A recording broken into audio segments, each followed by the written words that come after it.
দেখো আমার ছোট্ট গুলুকে অরূপ নিয়ে এসছে, অরূপ ভাই ওর বাড়ির গুলুকে, গপু। তো আজকে আমি ওকে আমার এই সিংহাসনে আমার গপুর, ছোট্ট গপুর পাশে ওকে বসিয়েছি।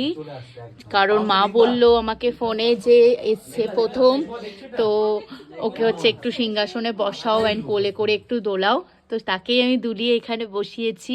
আর এত সুন্দর ও অপরূপ মায়ার চোখ অ্যান্ড অপরূপ হাসি, ওই হাসিতে সত্যি বলছি আমার মনটা একটা আলাদাই অনুভূতি হচ্ছে। তো ভালো লাগলো। থ্যাংক ইউ ভাই, এত ভালো একটা জিনিস মানে আমার বাড়িতে নিয়ে আসার জন্য, একটা ভালো জিনিসকে এত আমাদের সামনে ভগবানকে নিয়ে আসার জন্য। Thank you so much Arup. Arup thank you. দেখো তোমাদেরকেও আমি সেই জিনিসটা তোমাদের সাথেও শেয়ার করলাম যে গপু সোনা আমাদের বাড়িতে এসছে। অরূপ ওকে ভালোবেসে নাম দিয়েছে গুলু। আর এটা আমার ছোট্ট মিষ্টি গপু, তাকে এখন সোয়েটার পরে ঢেকে দেওয়া আছে। আর এটা হলো অরূপের গপু। থ্যাংক ইউ, খুব মিষ্টি বাচ্চা। সবাই দেখো, সবাই জানিও তোমাদের কেমন লাগলো।